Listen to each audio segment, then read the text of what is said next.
मैं महाराजा प्रवीर चंद्र भदेव जी को भी पुनः अपने श्रद्धा सुमन अर्पित करता हूं। मैं जब भी बस्तर आया हूं, जगदलपुर आया हूं,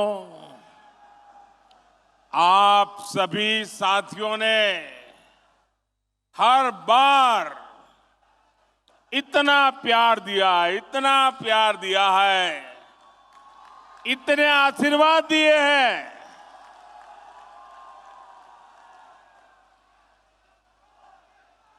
मैं इसका शब्दों में वर्णन नहीं कर सकता हूं।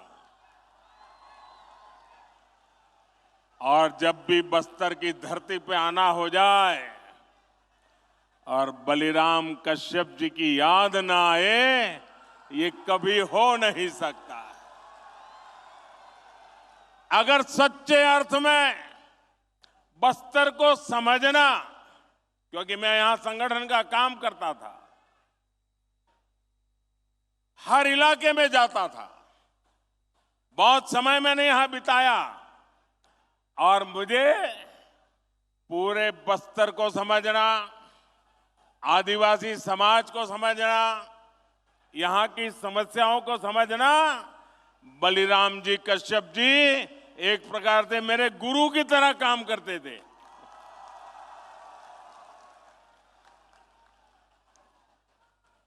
साथियों, मेरा निरंतर प्रयास है कि आपके इस आशीर्वाद को यहां का विकास करके लौटाऊं, दिन रात परिश्रम करके आपकी सेवा करके ये कर्ज मैं चुका सकूं। मेरे परिवारजनों, कांग्रेस ने सिर्फ 5 वर्ष में छत्तीसगढ़ की जो हालत कर दी है, उसे पूरा देश देख रहा है।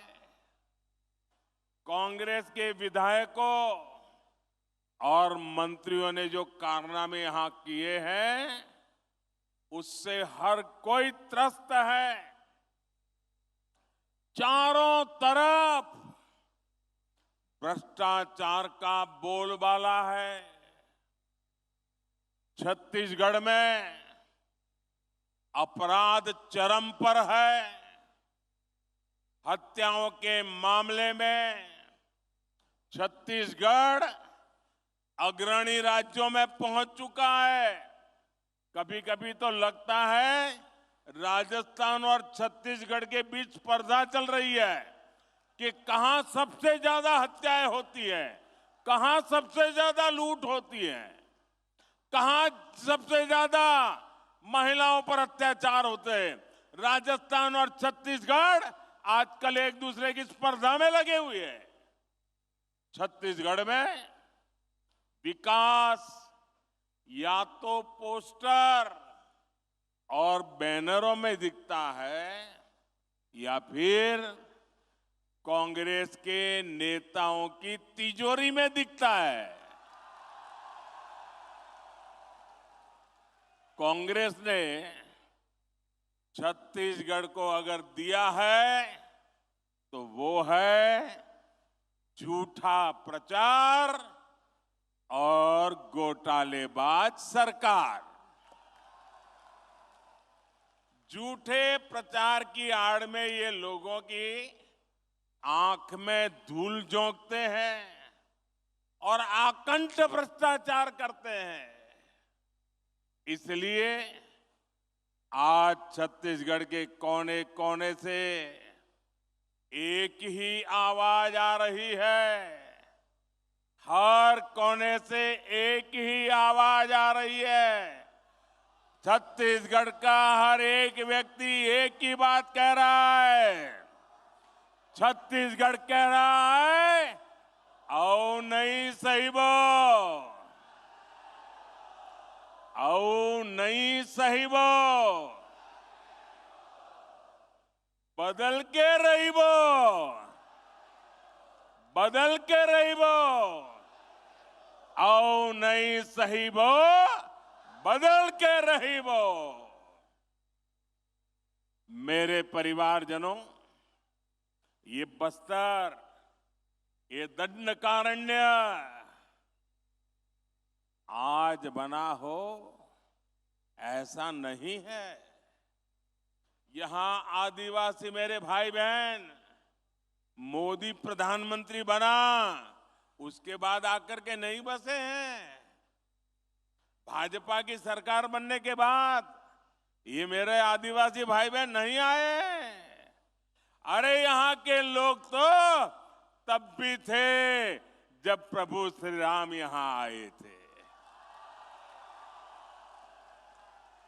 मेरे आदिवासी भाई बहन चाहते थे, इसलिए ही अटल जी की सरकार ने अलग छत्तीसगढ़ का निर्माण किया।